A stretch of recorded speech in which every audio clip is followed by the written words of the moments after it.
Hello and welcome to another week of Sambo iRacing. It's week 9, season 2, 2024. We are back in the Formula Vee at Oulton Park for the international layout. This course set in sunny old Blighty. One of my favourite racing courses, although I find it a bit of a nightmare to qualify on because of the first chicane, which is incredibly tricky.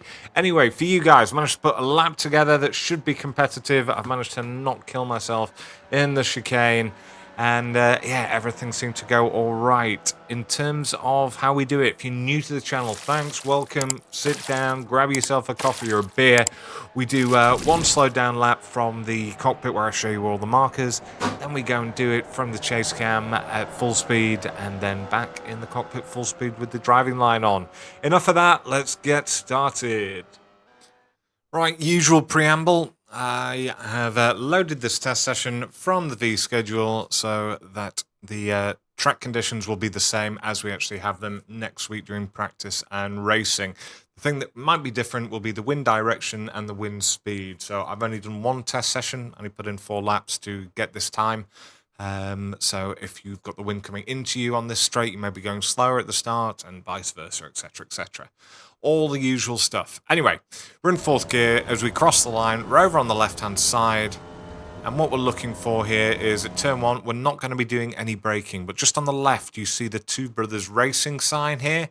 As we get alongside that, we're just going to do a big lift from 100% throttle. I go all the way down to sort of 7%. And then once I'm mid-track, I'm starting to build it back up, gently building back up on the throttle, so that when I hit the apex here on the right-hand side, I can go straight back up to 100% as I leave it. Now, you don't want to cut this corner any further than I am because it's actually got a big hill bump thing in there, and that'll just send you off left. So if you get that right, it will send you off left, but only to this place here. So there's no off track here. As long as you keep your right-hand wheels on the rumble strip, you are not going to have an off track, and this is the fastest way of doing it. In a race, it might be worthwhile actually taking a little bit more and taking the 1x because it will give you that extra 10th if you're looking to pass somebody. So we're staying in 4th, moving back over to the right-hand side here, and again, there's no braking for turn 2, but just ahead of us, if you see this little dip, that's going to be our marker to start our turn and lift for turn 3, actually it is. So once we get down into this dip, as you can see where I just am now, I'm going to start turning towards the apex. I'm going to come off the throttle down to about 17%. If you go off fully here, you will spin, so do keep a little bit of maintenance throttle on. If you feel safe doing a little bit of braking going into it, absolutely go for that. So I come down to almost, 10%. I'm aiming well inside of the apex because I've got an awful lot of understeer, the speed that I'm going on this corner, and already I'm building back up on the throttle so that I'm 100% on throttle at this stage. And my steering angle is actually going to get me to go over the rumble strip on the left-hand side, and then I'll exit all the way out to the far side here. And again, this is fine, but you don't want to get your right-hand wheels on the grass, the AstroTurf coming up, because that is a 1x. You'll ruin your quali. We're now flat out all the way through Island Bend, so we're going to start the turn nice and early. Try and keep off the rumble strip on the left-hand side, because at the end of it there is quite a big bump, and it'll just send you up and it'll cost you a 10th or so. Now what we're looking for is, it's a really hard braking marker here. So what I use is on the right-hand side, I'll just mark that there. On the right-hand side, there's some curbing that sort of comes up and then ends. And it's just as I get to the end of that curbing on the right-hand side that I'm actually braking. So as you can see it there on the right-hand side, once I get level with it, I'm going to brake pretty hard in a straight line up to 75%. And then just a usual nice sloping trail brake all the way down to 3rd. And building straight back up on the throttle. And the car exit, get it back over to the right hand side. Now you can change up to 4th gear here, but I like to keep it in 3rd because this next corner is very tricky. So the braking marker for this is, if you see where it sort of elbows out, so once I get to that, I'm going to start moving across to aim into the middle of these two tyre barriers. So I'm aiming directly for the middle of them, and once I get to halfway across the track, I'm going to brake, and up to about 50%, I'm going to hold it on this pressure for quite a while. Now what I'm wanting is I wanted my right-hand tyres to stay on the asphalt, my left-hand tyres to go on the rumble strip, but without hitting this little mud bit there, because it will bounce you really high and it'll make you spin. So as you can see, as I go across it, I've got my tyres absolutely perfect where I want it. Still in third gear, and I'm trailing off now all the way down to this next little apex, building back up on the throttle and clipping the rumble strip 100% throttle. Same, leaving it in there. I change up to fourth gear once I hit 134 kilometers an hour there. And what I'm looking for is just before the 50-meter marker on the left-hand side. Just as I get there, I'm going to brake in a straight line up to about 90%, so really quite hard. And I'm going to trail that off all the way down. I've dropped it into third gear. I'm starting to build back up on the throttle. You see I'm doing a little bit of a correction, as you can see from my steering angle at this stage. And I'm back up to 100% throttle. Now, I'm not going to brake for the second part of the chicane. All I'm going to do is do a big lift to get the rear rotated. And again, I'm going to clip the curbing and really cut this as close as I can to the barrier, building back up to 100% throttle as we exit.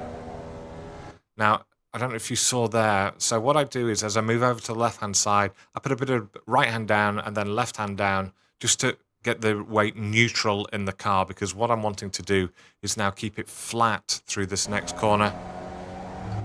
Take the curbing, keeping it flat in third. Now this is really important. I would say that's one of the most important corners, because you're now on throttle all the way up the hill here, over Clay Hill, past the water tower on the right hand side, coming into Druids. Now Druids, what we're looking for is, there's actually a shadow there today, but obviously if it's overcast there may not be, but it's about a car length or 2 car length before the change in asphalt. That's going to be our next sort of marker, and once we get there, all we're going to do is a big lift, keeping it in fourth gear down to about 20%, and then building straight back up so that we're back on throttle here and holding it all the way. See, just clipping that curbing through Druids in fourth gear. And now we've just got one turn to go. So the next braking marker is, it's really well camouflaged here, but there's a marshal's hut coming up on the left-hand side, and there's obviously this turn right sign on the left here. So it's about halfway between the two. Once we get there, about halfway between the two, closer, I suppose, to the marshal's hut, we're going to do our final bit of braking, up to about 85% in a straight line, trailing it off all the way down to the apex. Nice long trail brake. I'm blipping the throttle, as you can see, so I'm still in fourth gear. I'm now engaging the clutch. I'm dropping it down to third, and I'm fully back on the throttle, nice and early. Car will drift out. That's fine. Don't go on the grass, though. It's very slippy.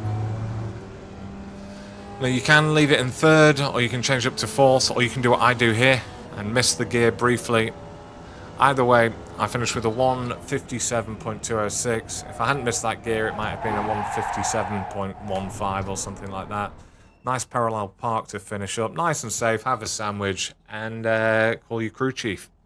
Right, let's do it full speed from the chase cam. Right, let's start the chase cam lap. So over on the left-hand side, looking for 2 brothers. Big lift, not down to 0, but close. Back up, take a load of grass, keep the right-hand tyres on the rumble strip. Over to the right-hand side, again, no brake here. We go down the dip, do a big lift, get back on the throttle nice and early, cutting the corner. Exit onto the rumble strip, but not the asphalt. No, not the AstroTurf, sorry. Staying in fourth gear, turning nice and gentle and early, keeping off the rumble strip here in this car. So even then I've still got a bump up. Looking for that curbing on the right hand side, trail it off nice and slow, down to third gear, back on the throttle. Had a little correction mid-corner again there. I leave it in third gear, move across to the centre, up to 50% braking, trail it off, get on the gas. Seems so straightforward when watching it back, but I hate that chicane. Up to fourth gear, looking for the 50-meter marker, braking just before it, down to third gear, get on the gas nice and early, cut the corner, back on the gas, full throttle through here, through Knickerbrook, So named because the young ladies used to throw their knickers in the little brook there. Knickers being panties for the Americans. For the Australians watching, knickers on knickers, mate. Not even had a drink yet today. This is where all the overtaking will happen this week. People diving in up the inside, as did the late breakers. People spinning right here.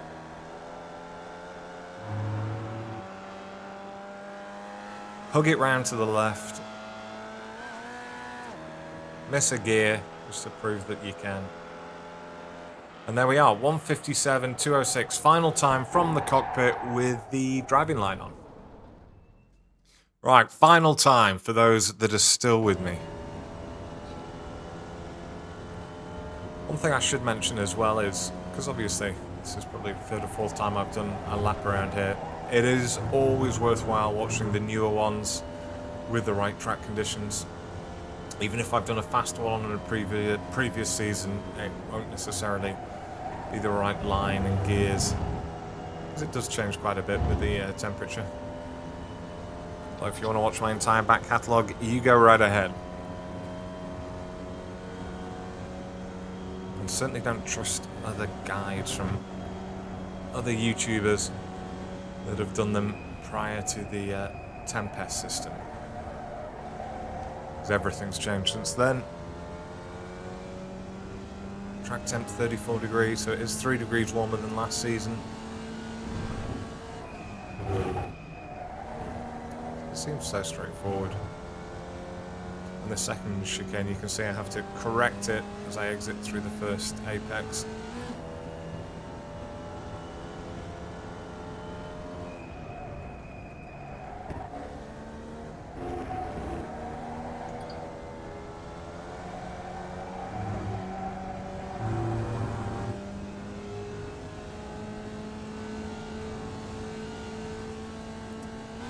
So I always change up late going up Clay Hill, just so that I've got the extra revs.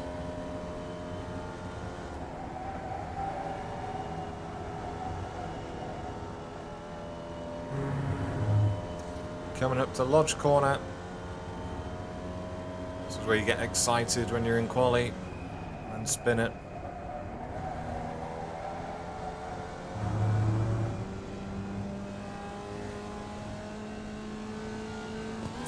Right, I've been Sambo iRacing. Thanks for watching. I'll see you guys in the week.